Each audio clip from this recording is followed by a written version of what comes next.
There's about 170 pages. Report on Nigeria's 2018 economic outlook from Vertiva Capital Management, one of the licensed securities trading and investment firm on Broad Street. That's quite.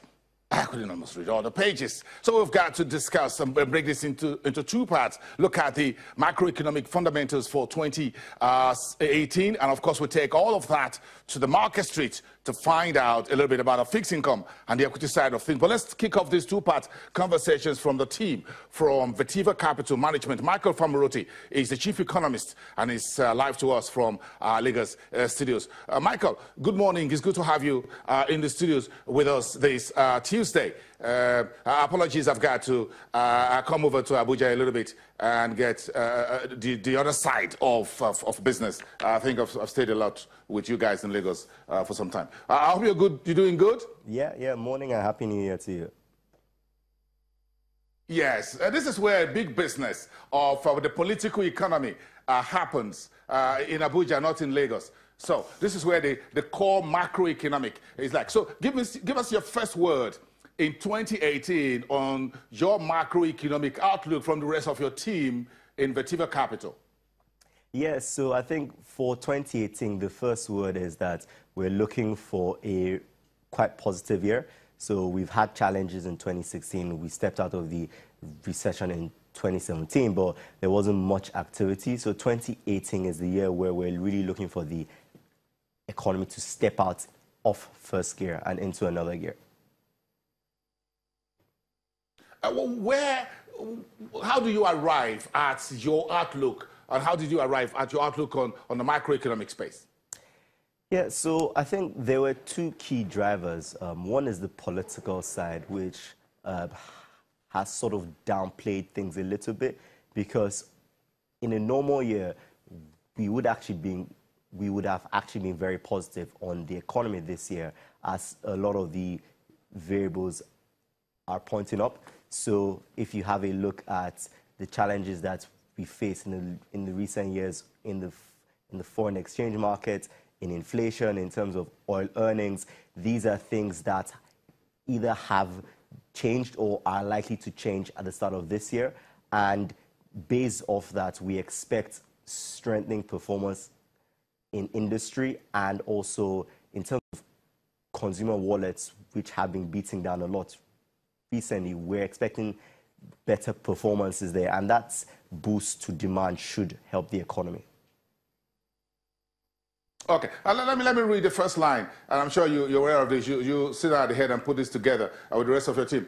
This is the first word in your report, and it says, a policy stimulus required to shift growth beyond first gear. Explain that.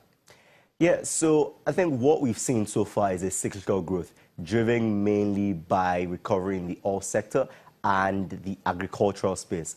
The key elements of the economy in terms of services and manufacturing have still been weak, and they require policy stimulus in the form of, one, sustained intervention in the FX space, but also speedy implementation of fiscal policies, and perhaps sometime in the first half of the year, some form of monetary easing to help ease credit access to the economy. In tandem, we would also like to see continued moves in terms of the ease of doing business plans, and how the government has done quite a bit there in trying to ensure that doing business is easier in the country. I'm going straight to the second paragraph. And you wrote in your report that a pre-election year to come with the usual volatility. How volatile do you think the macroeconomic space will be in the new year, in 2018, with the economy also being on the burner, the front burner or the back burner? Well, so the two key channels through which we may see volatility are fiscal policy and monetary policy. Obviously, if the budget is passed in due time and they stick to the budget, then the hope there is that policy continues as planned. Obviously, one challenge is the excess crude accounts, which sort of gives more room for discretionary spending. So that's a concern. on the monetary policy front, the hope is that the central bank persists on its own path, irrespective of the political realities for the second half of the year. You said in your report that there is no easy way out for the economy in 2018 for the Buhari's administration. Look at where we are right now, Michael. In terms of the government is battling the petrol scarcity, what should be the appropriate pricing. We still have subsidy in the electricity sector. We're trying to focus on that. The president on the 1st of January rolled out a massive road, rail and power belt initiative that he says will run till 2011, beyond the first term of his administration. Then we have the discussion currently around perhaps reviewing upwards the minimum wage. Now, these are very tightrope for the president and his administration. How difficult do you think the balancing of all this will be in the year that we also need to create jobs with the number of the jobless keep increasing almost on a daily basis?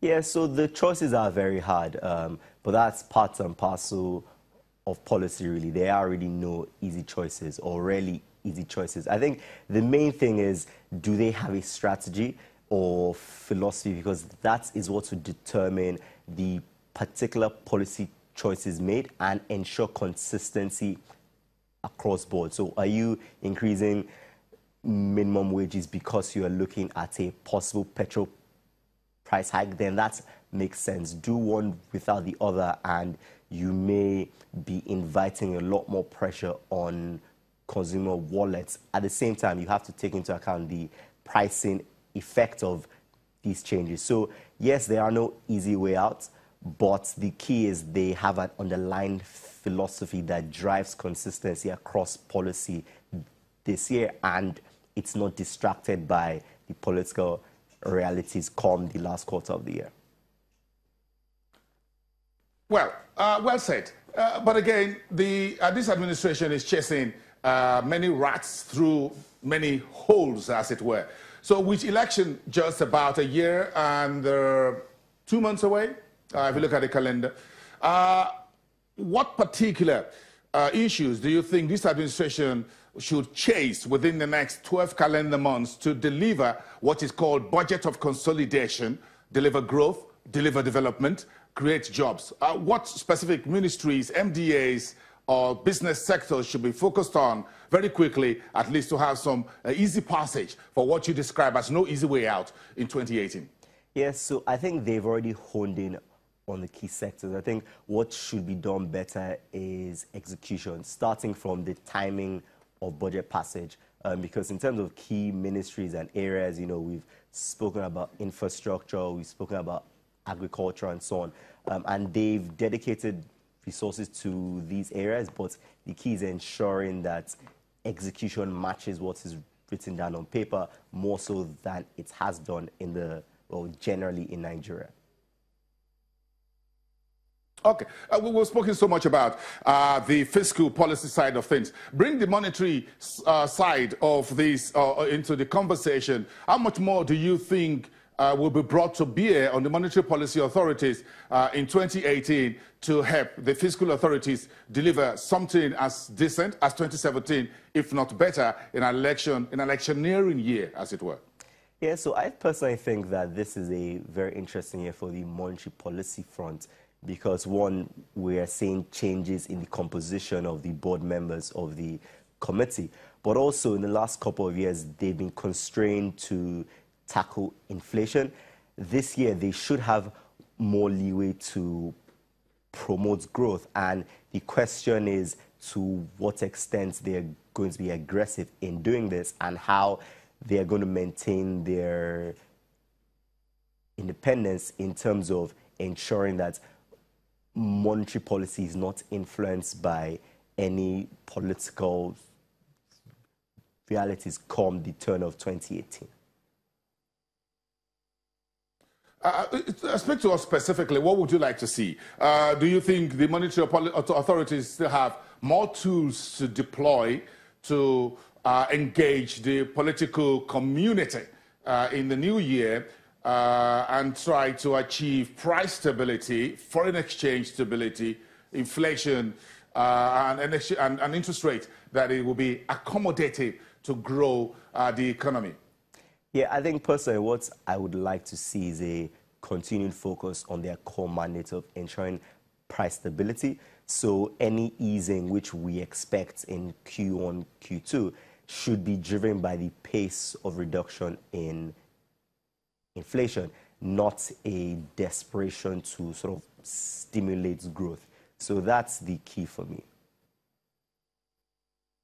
Well, we're looking at the first MPC in the third week of this month. We're just about a week or less than 2 weeks away, or thereabout from there. What's your outlook from these new members? Their names has been sent to the National Assembly. The legislature is yet to respond to the president's request to certify these folks, clear them, and let them start meeting. So the January meeting is still hanging in the balance. The last time I checked, we don't have a calendar of MPC yet from the central bank. That's quite curious for anyone who watches this economy and believes that we need to consolidate on last year.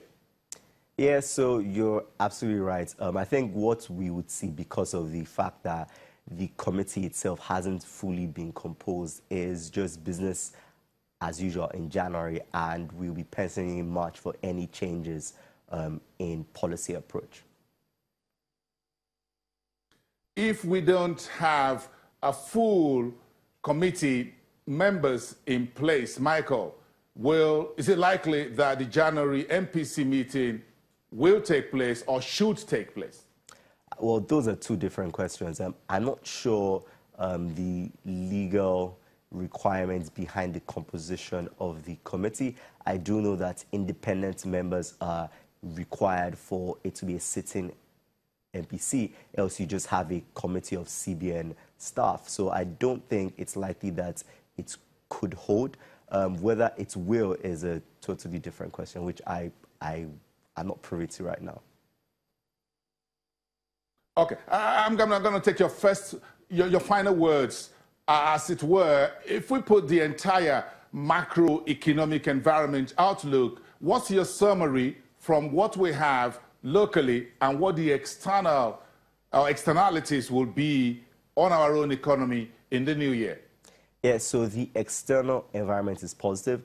Global oil prices are going near to $70 a barrel, and even if they do come down, which we expect them to, the external environment generally will be positive. So it puts the onus on policy consistency through the year to ensure that we do implement and execute the decisions that we have been building up to ensure that we see real growth across board and not just in terms of the oil or agricultural spaces.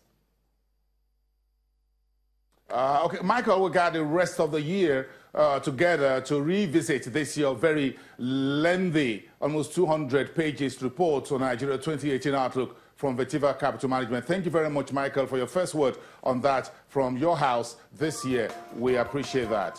From Lagos, Michael Famoroti, the Chief Economist at Vetiva Capital Management.